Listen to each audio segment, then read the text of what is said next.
tunay nga na hindi na natin kailangan hintayin na maglinggo bago maibigay natin ang ating mga patotoo. Kahit po mga kapatid, araw ngayon ng Miyerkules o kahit pag Biyernes, ang ating pong mga nararanasan na pag-iingat at kabutihan ng Diyos ay hindi po natin dapat ikahiya.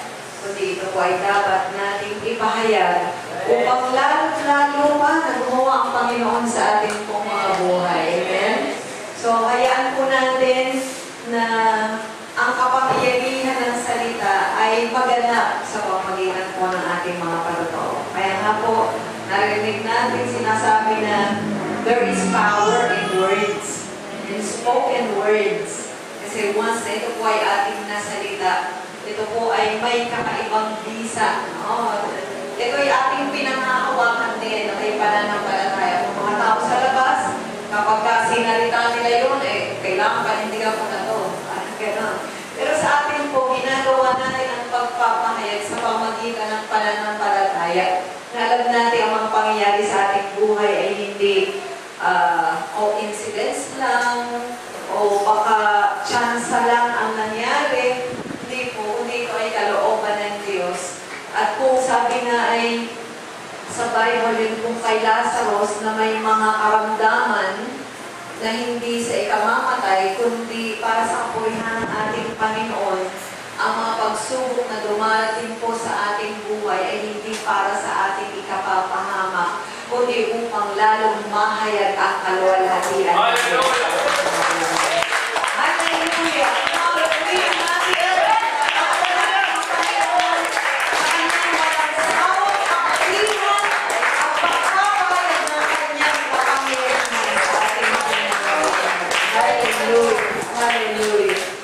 Manalangin po tayo sa Panginoon.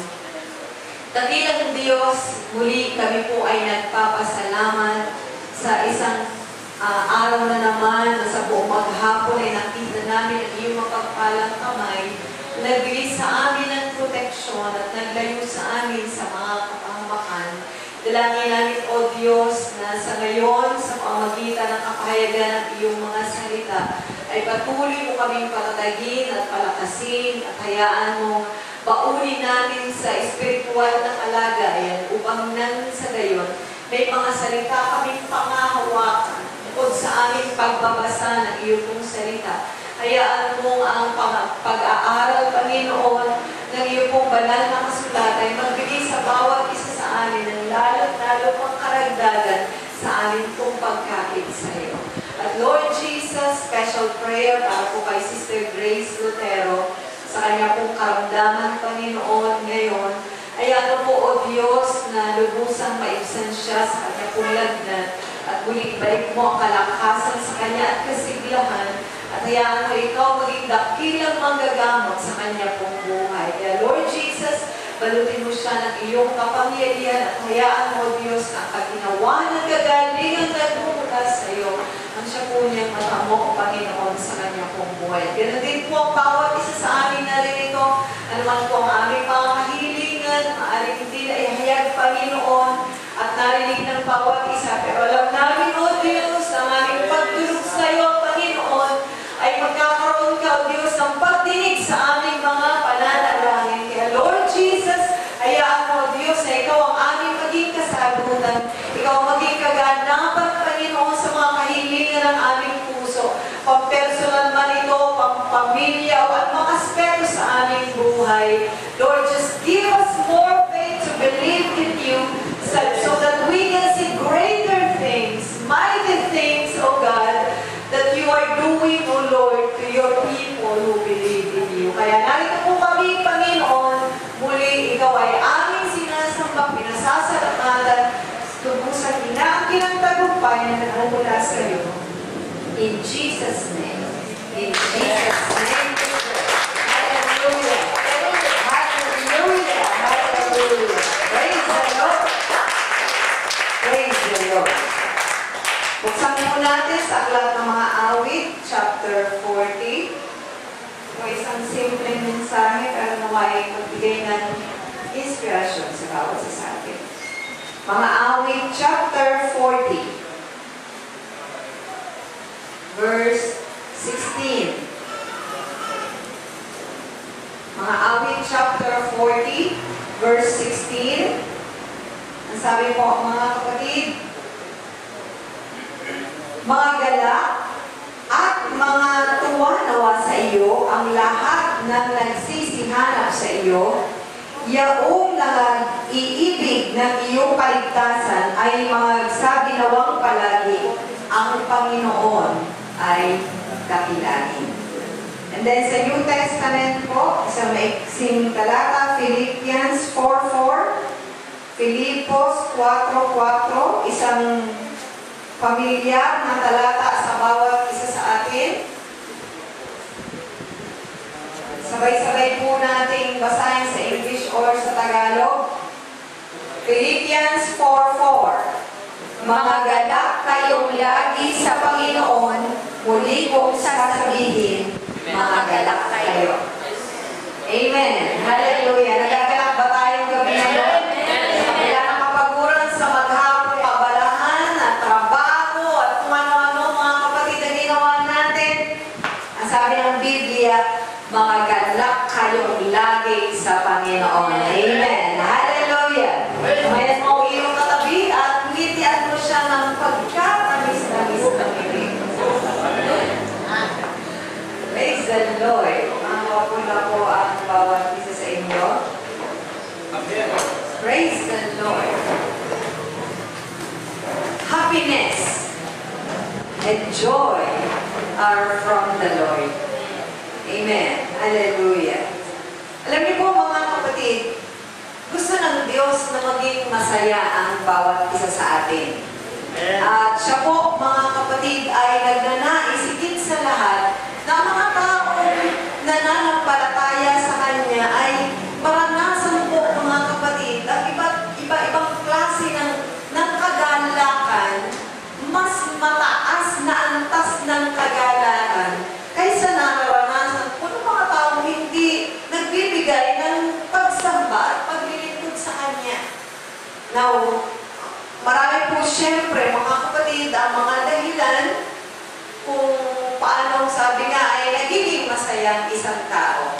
Pero nandoon po mga kapatid na ang pag-angkin sa katotohanan, ang Diyos ay kakampi natin, ang Diyos ay nariyan, ang Diyos ay hindi nagpapabaya, ang Diyos ay hindi lumilimot. Ang mga katotohanan ito na pag pinanghawakan natin, lubusan na tayo mga kapatid, magkakaroon ng contentment sa ating buhay at sapat upang tayo ay magkaroon ng kasayahan sa ating buhay. Hallelujah! Hallelujah! Hallelujah! Now, why are so many people unhappy? Kahit po mga kapatid, isang tao na mayroon ng sabihin natin yaman sa kanyang buhay, pero nandun pa rin ang tinatawag na kalungkutan. Meron pong nababalitaan tayong nagpapakamatay, kaya naman po ay gumagawa ng kapahamakan sa kanyang sarili, sapagkat parang kahit mayroon siya, may tinataglay siyang yaman, o meron po siyang inaangkin na sabihin po natin popularidad, ay ipinagtataka ng iba, bakit? Anong nangyari? Ano pala yung nakikita namin sa labas na akala mo'y siya'y isang pinagpala, pero sa loob niya pala ay punong-puno siya ng kalungkutan, punong-puno siya ng mga bagay na pagtatanong kung kaya nagkaroon siya ng pagpapasya na tapusin ang kanyang buhay. Pero nandoon po mga kapatid, ang tunay po kasing kasayahan ay nagmumula sa loob.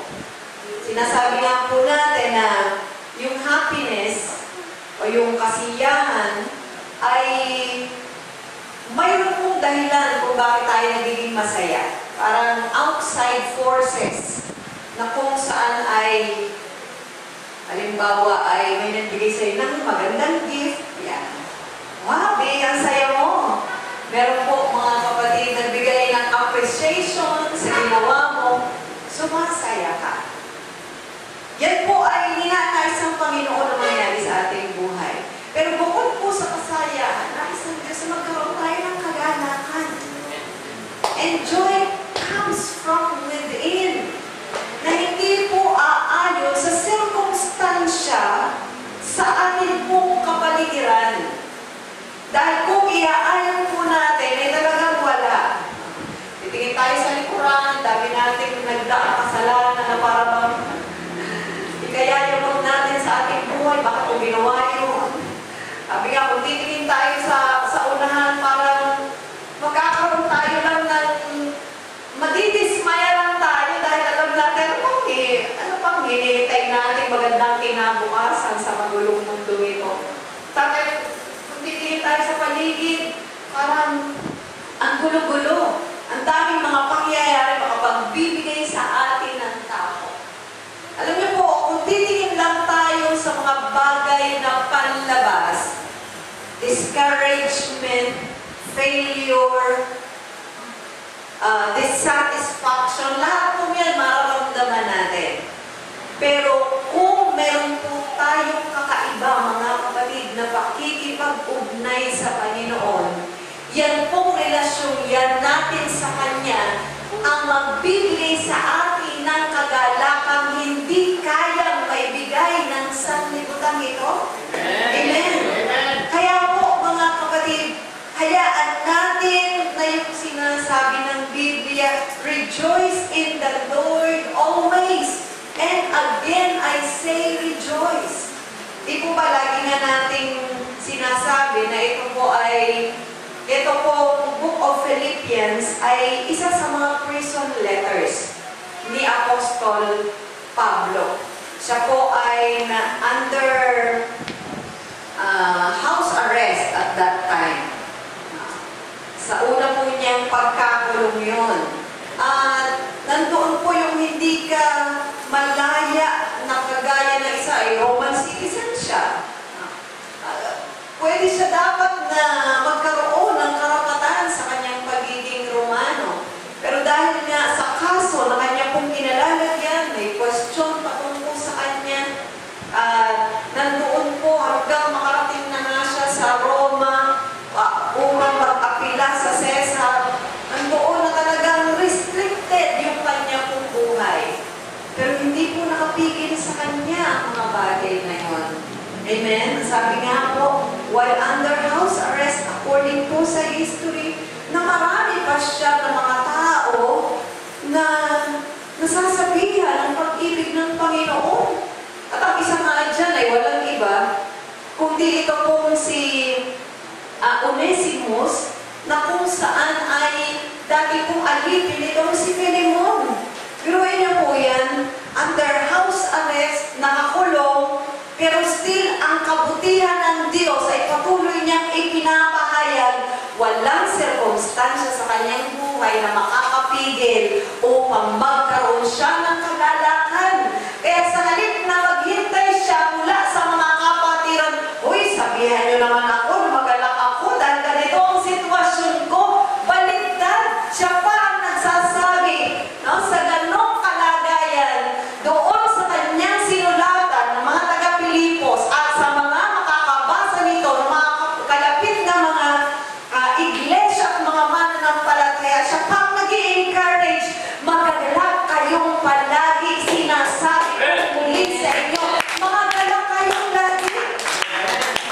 Amen. Hallelujah. Hallelujah.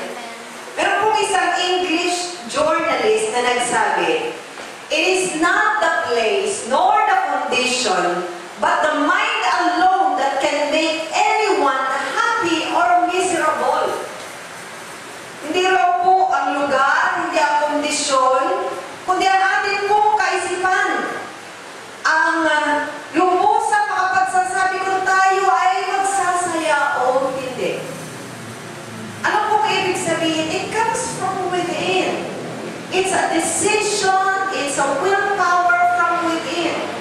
Sa ating pong sarili, hindi natin kaya magsaya. Alam niyo po, yung pilitin natin ang ating sarili magpakasaya, pero hindi naman talaga tayo masaya. Makita na tayo nakangiti, pero pansamantala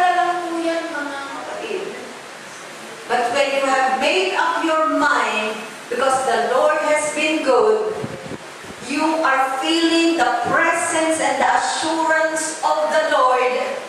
Amen. Determinado ka sa iyong isipan at sa iyong puso. Walang lugar, walang kondisyon na makapagbibigay sa akin ng limitasyon upang ako ay magkaroon ng kagalahan na nagmumula sa Panginoon. Hallelujah! Hallelujah! Hallelujah! Praise the Lord! Alam po natin, mga kapatid, ayon sa sinasabi ng banal na kasulatan, na yun pong kasiyahan at kagalakan na atin po hinahanap. Tangi po natin itong masusumpungan sa ating pong malapit na relasyon sa Panginoon at sa pagsunod sa Kanyang salita, sa Kanyang banal na kalooban at tayo nagiging sensitibo sa pagkilos ng Kanyang Espiritu sa ating buhay. Amen. A spiritual mind is a happy and joyful mind. Amen. Kapag ang ating po espiritu ay nasa ayos, ang ating kaisipan, ang ating puso, ang ating buong katauhan, pagka tayo po ay may malapit na pakikipag-ugnay sa Panginoon, dala-dala na po niyan, mga kapatid, ang pangkalahatan. Everything comes in alignment naturally. Kaya po, mga kapatid, dyan nagsisimula ang lahat. Yung iba ay nagsisimula sa financial. Stable ako sa aking finances. Paano? Pagka bumagsak na ang kanyang negosyo.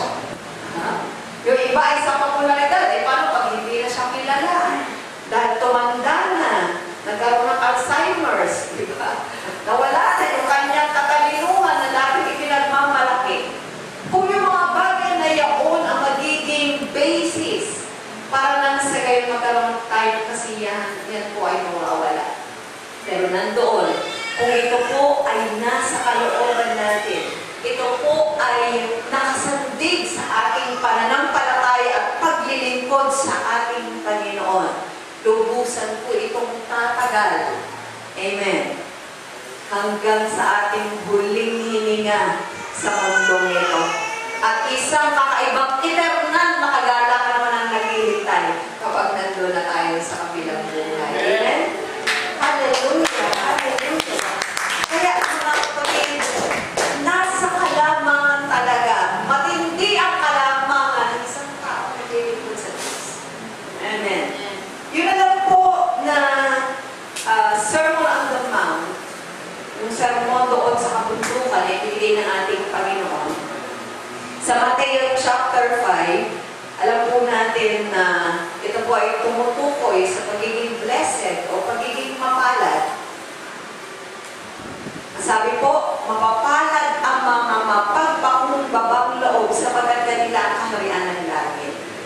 Alam niyo po ang simplified, mas simpleng pananalita kung atin pong mas pababawin pa ang salitang mapalad. Ito po ay nangangahulugang masaya. Blessed means being happy. Amen? So, ibig sabihin, pag binasa natin, masasaya ang mga mapagpakumbabang loob sapagkat kanila ang kaharian ng langit. Masasaya ang nakahahapis. Parang, teka, baliktaran yata yan. Yung mga mapagpakumbabang loob, na iba-iba pa, pero ito, masasaya ang mga nakahahapis. Ay, nahahapis nga, para magiging masaya. No? Kasi po, mayroon silang tinitingnan mga kapatid na reward. Ano po yun? Mapapalad na nahahapis sapagkat sila ay aaliwin.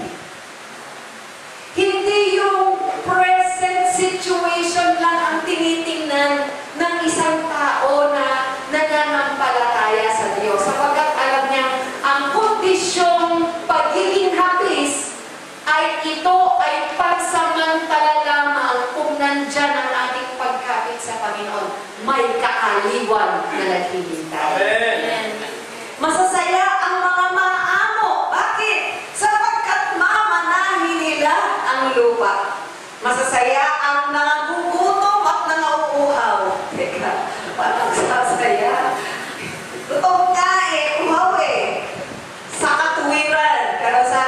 sapagkat sila'y pupusugin. Amen. Sa literal o sa spiritual, mga kapatid, magagawa ito ng mga pananampalataya lamang. Pag-fasting ba, makakano ka? Makakakitim ka, makakapagsaya ka. Pero nandoon dahil alam mo ikaw ay nagugutom sa katwiran. Alam mo ikaw ay bubusugin sa spiritual din. At kahit sa material at pinansyal na pamamaraan, iba-ibang asikaso sa ating buhay ay pananaganain ng ating Panginoon. Hallelujah. Masasaya ang mga mahabagin sapagkat sila ay kahabagan. Masaya ang mga malilinis na puso sapagkat makikita nila ang Diyos. Masaya ang mga mapagpayapa, mga peacemakers, sapagkat sila ay tatawaging mga anak ng Diyos. Ito pa, masasaya ang mga pinag-uusig. Very good. Pinag-uusig, pero meron pong magandang dahilan. Dahil sa katwiran. Yan.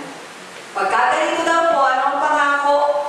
Sapagkat kanila ang kaharian ng langit. Ito pa matindi.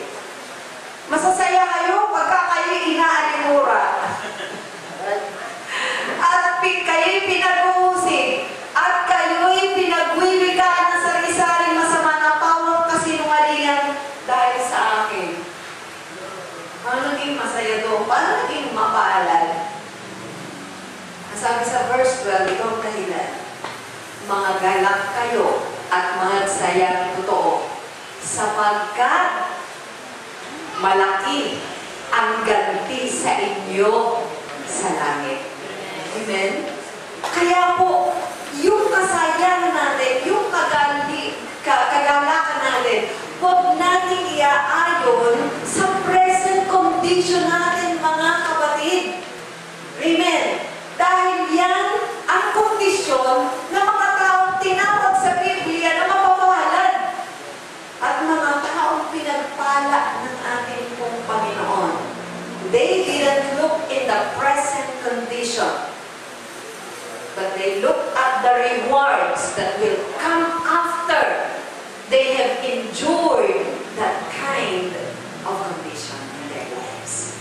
Kaya po, itong mga talatang ito ay nagsasabi po sa atin, mga kapatid, na magkaroon tayo dapat ng tamang pag-unawa tungkol sa realidad ng ating buhay at italaga natin ang ating puso na magkaroon po ng desire, higit sa lahat, sa mga spiritual na mga bagay.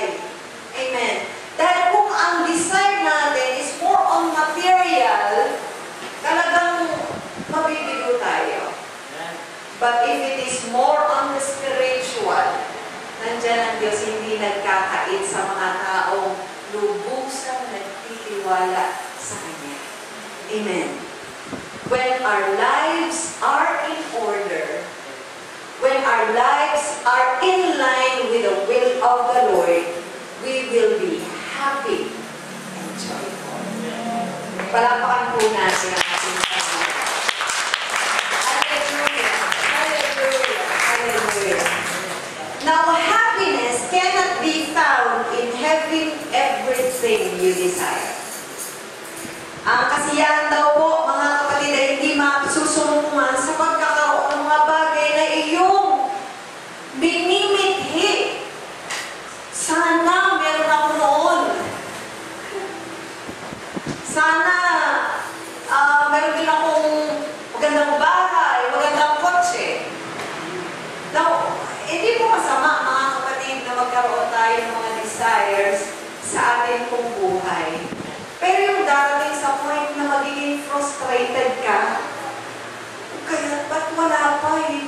Dapat na ako sa Diyos. Pag dumating na po yung mga sitwasyong ganan, ibig sabihin, umaasin na po ang ating espiritu. Kinakailangan po na muli ay i-align natin ang ating pong sarili sa Diyos. Sapagkat ang tunay kong kasiyahan at kagalakan ay hindi masusumpungan sa bagay na ating pong makakamtan sa ating buhay.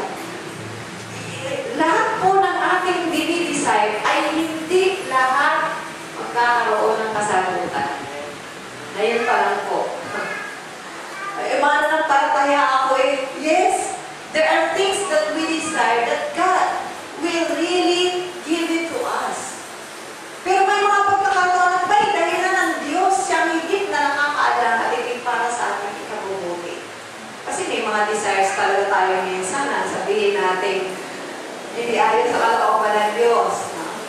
Now, ito pong bagay na ito ay masasabi natin, let's take for example, ito pong si Solomon. Alam po natin siya ay binayayaan ng Diyos ng matinding katalinuhan, ng kayamanan.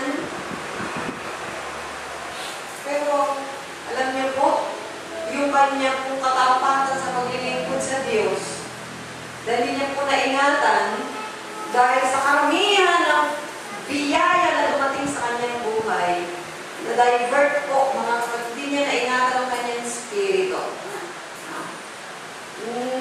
From spiritual, ay napalipat po kanyang focus into material things. Dahil mayaman noon na everything, para bang everything he wished was at his command. Ay nandun po kapayapaan sa kanyang buong kaharian. Wala siya kaaway. Kaya niya maibigay sa kahit kanino ang gusto nila. Pero nandun po, nagawa niya lahat.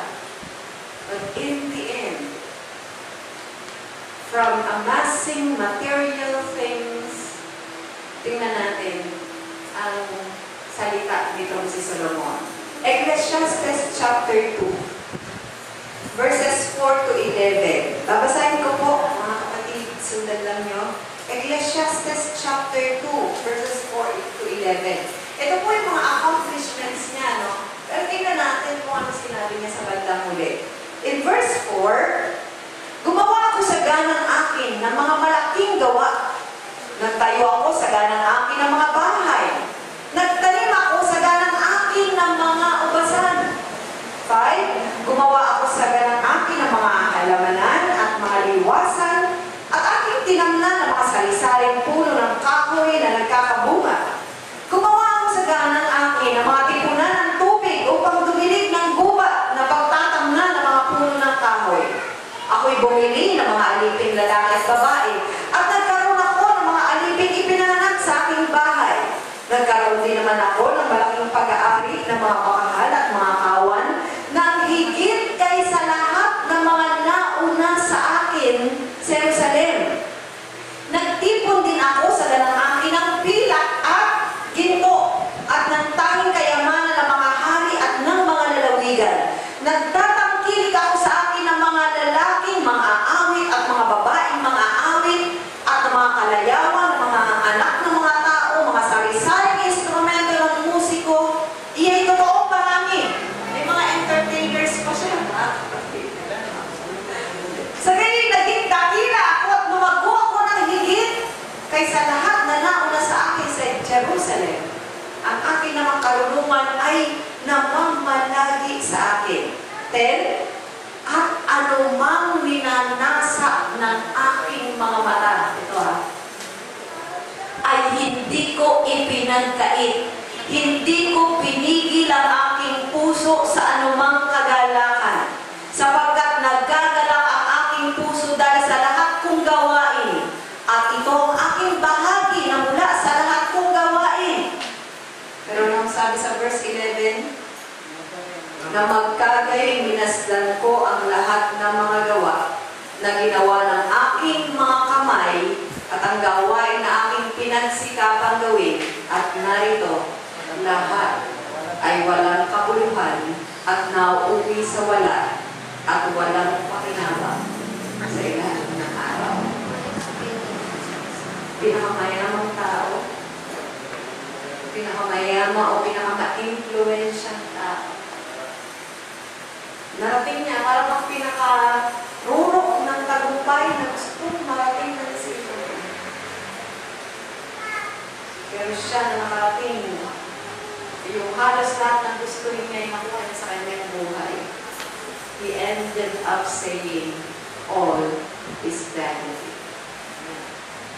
Lahat ay wala tayong kabuluhan. At ang nakakalungkot, yun na nagpalayo sa kanya. Sa ating Panginoon. Magustuhan siyang babae, o sige, ayaw niyang buhayin. Yung lahat na isang tipong babae. Ayaw niyang mabigyan ng kanya-kanyang pag-aari.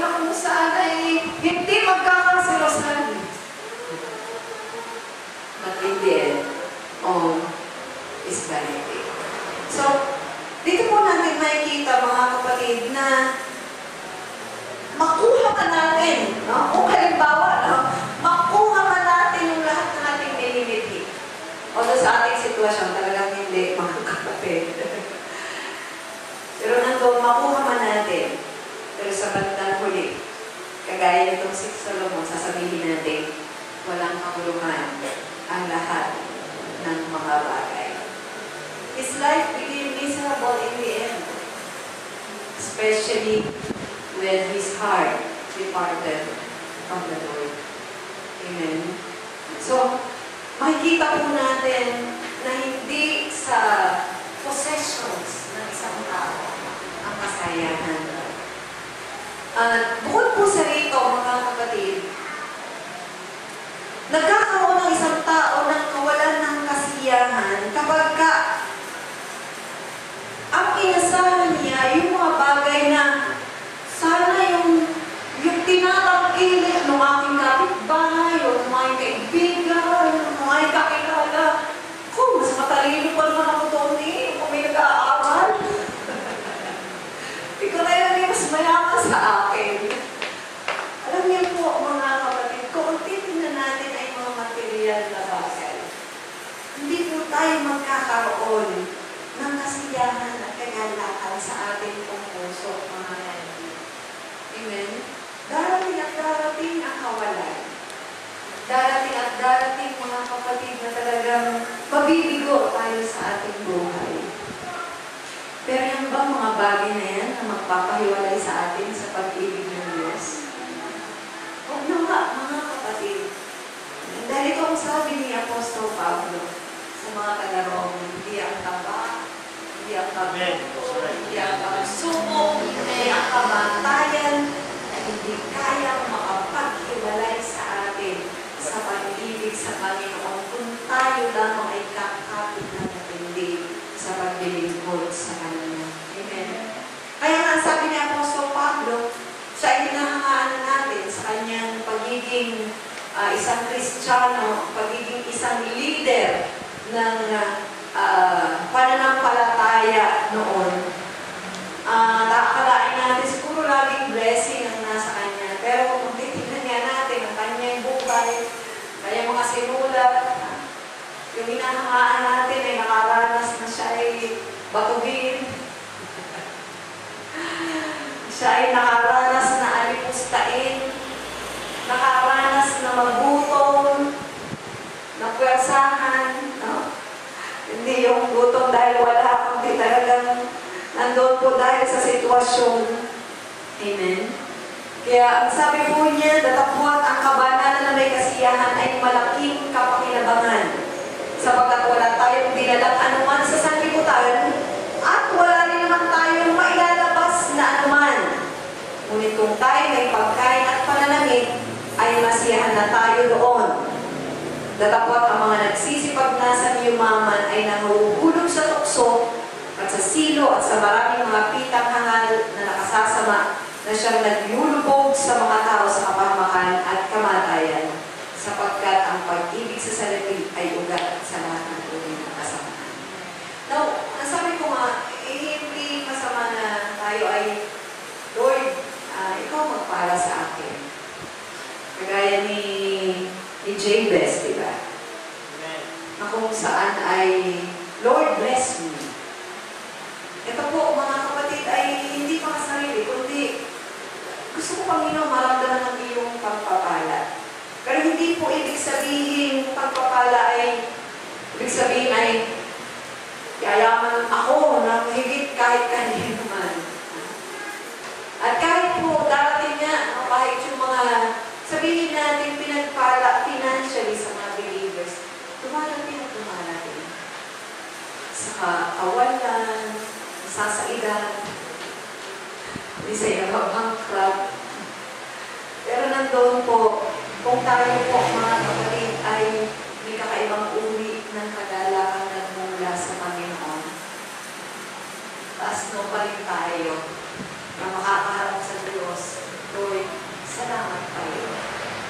Ang buhay ko ay aking taglay pa.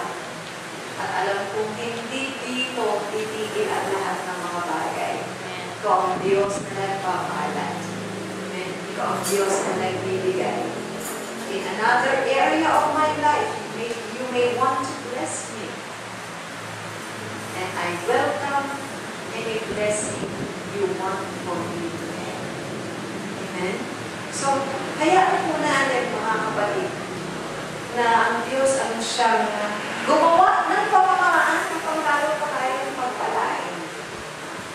Hindi lang po sa pinansyal ang pagpapala. Bawat aspeto ng ating buhay. Nais ng Diyos na iparanas. Yung ikaw ay nasa kawalan financially, pero masaya ka. Dahil nandoon na mas tumagal yung iyong relasyon sa Diyos. Amen. That's right. Mas nagkatulungan ang inyong pamilya. So, iba-iba po ang pamamaraan. Next, we will not be happy seeking to be someone different than we are. Dapat po mga kapatid ay mahalin natin kung sino tayo. Hindi yung sana naging ganun ako patalino. Sana naging, no? Sana yung talento niya ay hindi ang talento ko. Masatisfy po tayo kung ano ang nasa atin at pagyamanin natin. Amen. Di po ba yung parable of the talents na kung saan may tumanggap ng 5 talento, ng 2 talento at 1. Now, hindi po ibig sabihin yung isa na tumanggap ay pinakakawawa. Kawawa naman, yung isang natanggap. Ito po ay ayon sa ginawa mga kapatid na pagtatapat ng bawat isa ayon doon sa kanyang tatanggap. So yung 5, pumayo siya at pinagyaman. Yung 2, pumayo siya at pinagyaman. Nakakalungkot, itong isa, isa na nga. Pinagkatago-tago pa. Pero hindi naman ako kasing galing nung binigyan ng 5. Magaling kasi siyang magnegosyo, kaya may hindi. Tatago ko na nga lamang, at least hindi mo pabawasan. O di pagdating na, Panginoon, ito pa rin. No? Walang labis, walang kulang. Pero nandun po, mga kapatid, tinawag siyang isang tamad na alipin. Sapagkat hindi niya pinagyaman kung ano ang nasa kanya. So kung ano po ang taglay natin, huwag natin ito para sa iba. God will be pleased with us according to the resources He has provided us. Kung ano ibinigay sa atin ng Panginoon, yun ang nais ng pag-iwatin niya hahanapin. Nasa ng 5, ay isa-isa binigay sa atin. Hindi mo siya maghanap ng higit doon sa ating makakaya. Pero kung ano ang taglay natin, pagyamanin natin. Yung blessing na ibigay sa 5 at sa 2, yun ang blessing na ibibigay sa isang mga kapatid. Amen. What I mean is that, iba-iba po tayo ng kakayanan. Hindi ibig sabihin yung mas maraming talento, naku, mas blessed siya. Siguro mas marami yung kanyang yung kanyang reward sa bandang huli. It's according to our faithfulness. Amen. Marami kang mga talento, hindi mo naman pinagyaman. Nagyan lang isa. Hindi mo galing pa yung isa na pinagyaman niyang mabuti at nagbunga ng marami. Kaya po, mga kapatid, huwag po natin hayaan na mahili tayo, mga kapatid, kung ano mayroon ng iba. Kung ano mayroon tayo, ito ang nais ng Diyos na panaganain natin sa ating pong mga buhay.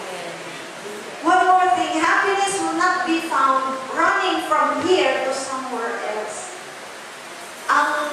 Ang kasiyahan at ang kagalakan daw po ay hindi ayon sa lugar.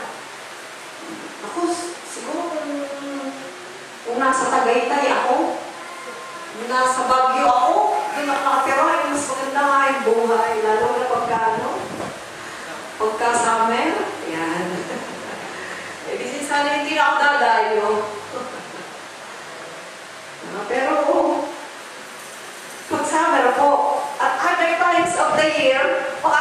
kayo nasa Baguio na, naku, sabi ako sa Batangas na lamang.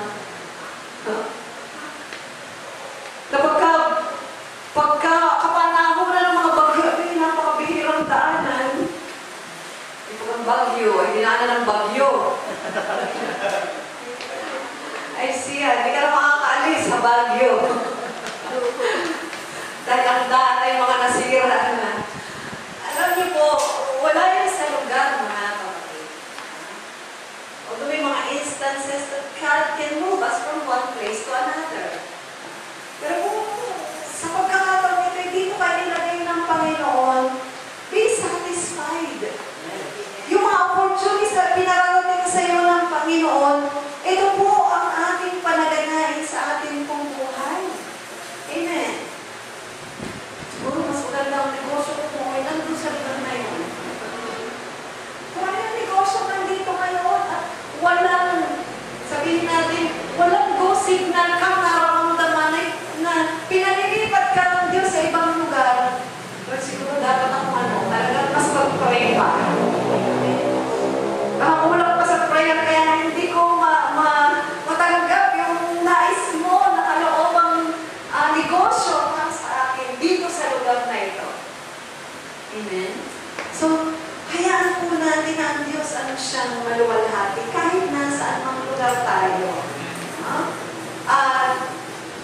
Nandoon po, kung titingnan natin itong mga Israelita, di ba? Sayang-saya na sila. Nakalaya na kami sa pagkaalipin mula sa Egypto. Yun. Masaya sa una. Nung pumasok na sa tinatawag na wilderness, nasa ilang na. Nandiyan na po, mga kapatid, nag-anak na.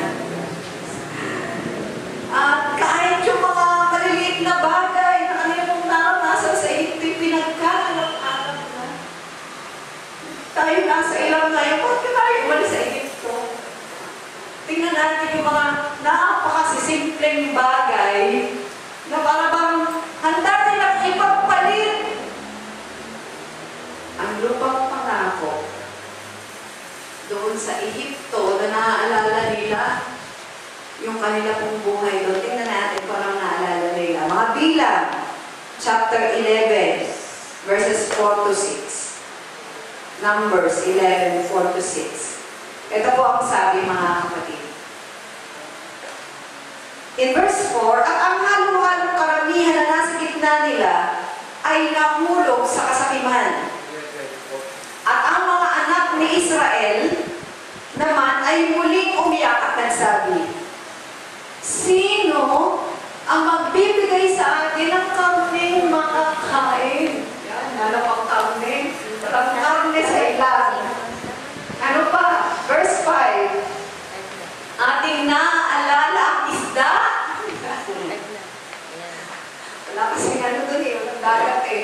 Walang Nile River na makakuhanan ng isda. Ating naalala ang isda na ating kinakain sa Egypto na walang bayad. Lumimit nga lang ito sa Nile River eh. Ang mga pipino. At ang mga melon. At ang mga puero. Ito po ay leeks sa English. Leeks. At ang mga sibuyas. At ang mga bawang. Ako siguro naaalala, nagpiprito ng bawang at saka sibuyas. Sige, ano ba yung niluluto ko? Kabaw na. Ay, wala pa rito yung main ingredient. Sibuyas at ano pa lang, bawang pa lang. Luhay niyo, may pagpapalit ang lupang pangako dahil sa sibuyas at bawang. Kalaisaw eh, no? Pagpapalit ang milon at pipino sa lupang pangako. Tanong sabi, ngunit ngayon ang ating kaluluwa ay natutuyo. Walang kaano-anuman. Ako, parang pilit na pinabayaan talaga ng Diyos eh, no? Sa ating harapan ay walang anuman, kundi ang manang ito. Yan. Yung mana, espesyal. Sabi nga, angel's food. Yes. Di na, sa kalita, trabaho, pinauulan ng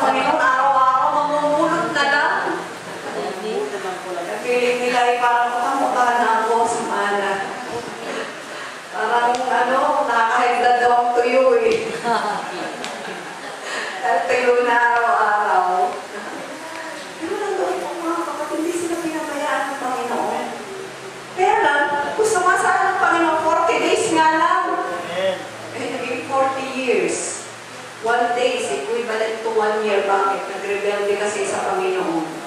No? Mapapunta ang tik-tik doon. At nang bumalik, sabi ng 10, naku, magandang lugar, dinadaluyan niya ng kulot at gatas. Kayo alam, may mga higalanti pala doon. Pero may isang Caleb at Joshua na tumayo ang sabi, ating akyatin paminsan at ating ariin sapagkat kaya nating lupigin. Ito po ang taong may lubusang pagtitiwala sa Diyos. Kaya determinado siya. Alam niyang siya ay may tapang sapagkat ang Diyos ay nasa sa kanya. Mayroon po siyang kagalakan na sa kanyang loob. Ipagtatanggol tayo ng Panginoon, kakayanin natin. Pero yung mga talunan, ano ang sabi? Sabi po mga kapatid, hindi tayo makakaakyat laban sa bayan. Ito yung walang makakasayang sa buhay. Sapagkat sila ay malakas kaysa sa atin. At sila ay nagdala ng masasamang balita tungkol sa lupain kanilang tiniktikan sa mga anak ni Israel na sinasabi, ang lupain na ating pinaroonan upang tiktikan ay isang lupain na kinakain ng mga tumatahan doon. Yan. Mga kanibals ang dating, ano? At lahat ng bayan na aming nakita roon ay mga taong malalaki. Yan. Ito'y aming nakita ang mga Nephilim, ang mga anak ni Anak na mula sa mga Nephilim. At ito ang nasa isip nila, ha? At kami sa aming sariling paningin. Hindi nyo katotohanan, ha? Ayon sa kanilang akala, ayon sa kanilang sariling paningin, ay naging parang mga balang at gayon din kami sa kanilang paningin. So, dahil ang paniniwala nila, naku, para kaming balang sa kanilang harapan. So, yun na rin ang presumption nila na tingin, naku, parang mga balang lang sa ating harapan ng mga tao niya. Alam niyo po, kapag wala tayong pananampalataya sa Diyos, wala tayong kasayahan. Wala tayong lubusang pagtitiwala sa Kanya. We become losers in our lives. And they actually became losers. Hindi nga sila nakapasok sa lupang pangako.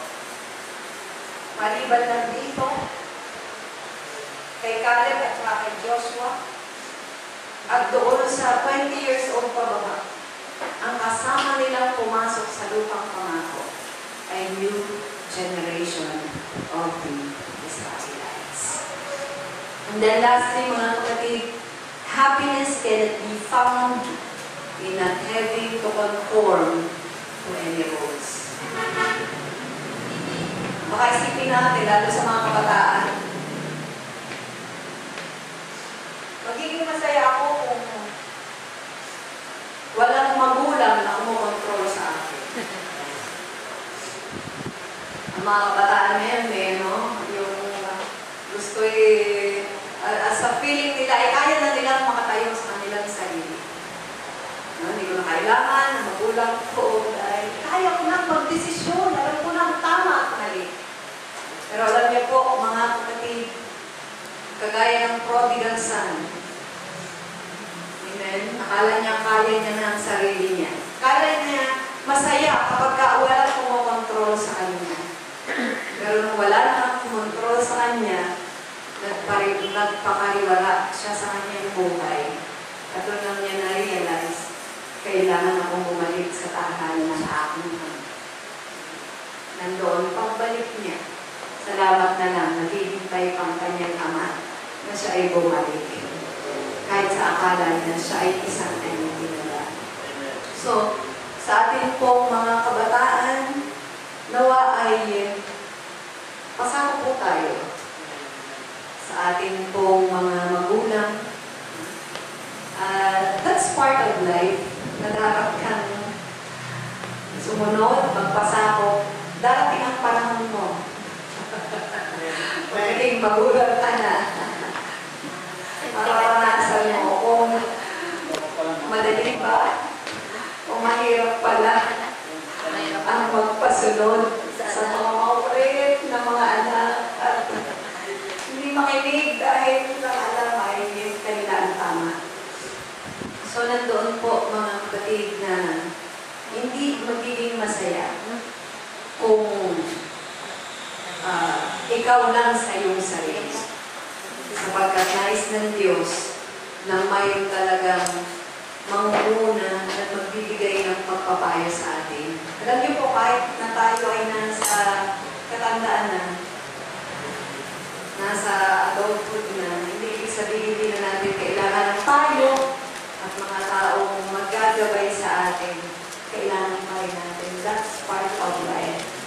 At kahit siguro tayo ng pinakamatandang tao, we still need God, His guidance, and His protection in our lives. Amen? So, hayaan po natin na sa lahat ng bagay, matuto po tayong magpasalamat. I just want to mention lastly yung message of joy in Philippians. Ito po ay nag-preach ko ng minsan, pero nais ko lang pong ulitin. 4 chapters po yung Philippians. Pero alam niyo po, mga kapatid, there's a particular kind of joy in every chapter in the book of Philippians. The first one is joy in suffering. May kagalakan pala sa paghihirap o kahirapan. Kaya nga nasabi ni Apostol Pablo sa 1:21, "For to me, to live is Christ, and to die is gain." Amen? Para sa akin, ang mamatay o ang mabuhay kay Kristo at ang mamatay ay pakinabang. So, ibig sabihin kung dumating sa kahirapan na mapunta sa tinatawag na kamatayan, He will have joy in suffering because He's doing it for the Lord. Amen? Sa sanlibutan, di mo kaya magkaroon ng kagalakan sa kahirapan. Pero kapag kasama mo ang Panginoon, matatagalan mo ang kahirapan na yun. Next, joy in serving. May kagalakan ba sa paglilingkod? Hindi ba kapag ka ikaw ang pinaglilingkuran, mando. Ito ka ang gagalak eh, dahil ikaw ang sinusunod eh. Pero yung ikaw ang susunod, ikaw ang, ano po ang gagawin sunod? But the Bible says there is joy in serving sa paglilingkod. At ang naging halimbawa nga po ay walang iba kundi ang ating Panginoong Jesucristo. Na sabi, He took the form of a servant. Magpasa inyo ang kaisipan na kay Kristo din naman. Na siya baka nasaan yung Diyos, hinubad niya ang kanyang pagka-Diyos at nag-anyong alipin. Lord niyo, naglingkod ang ating Panginoon.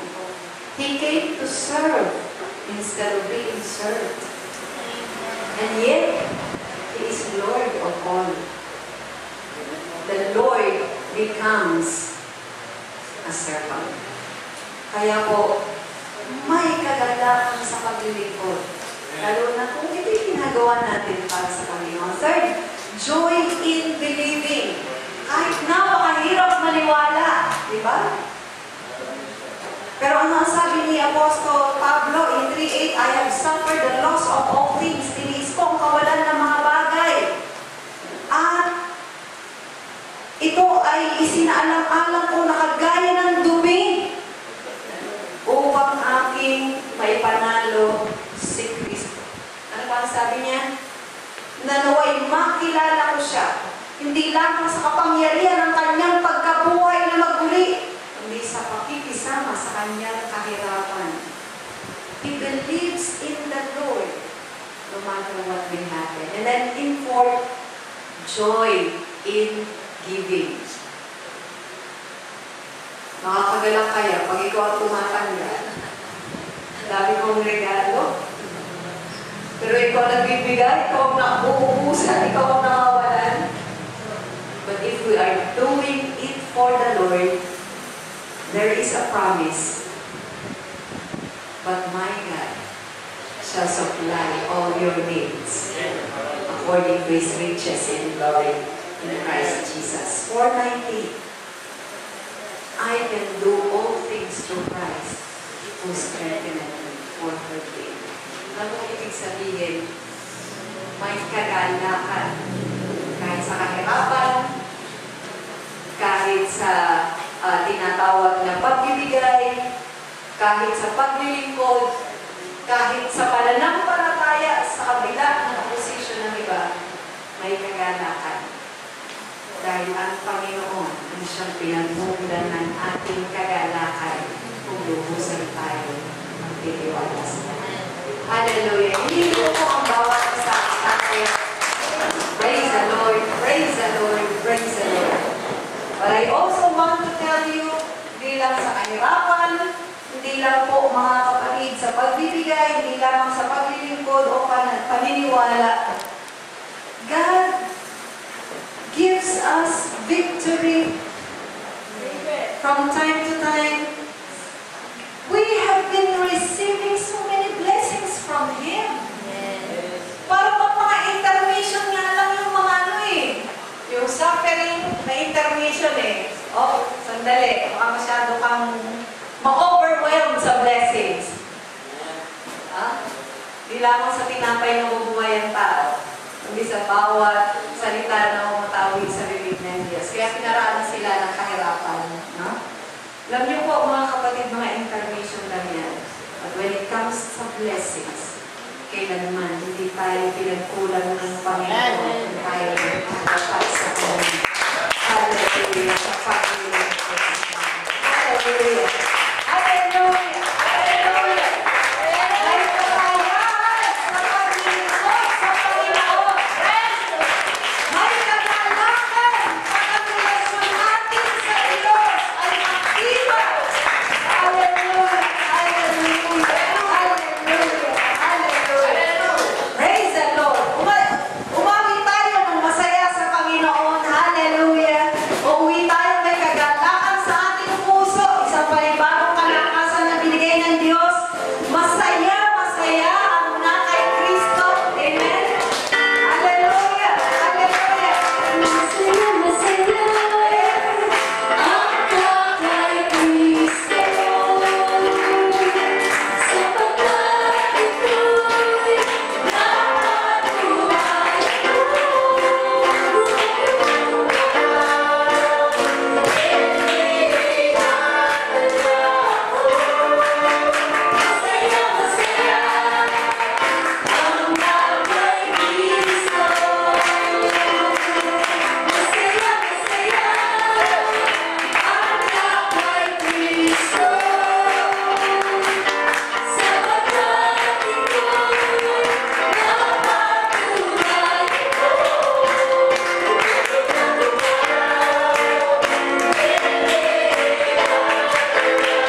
Panginoon, maraming salamat po sa gabi ito.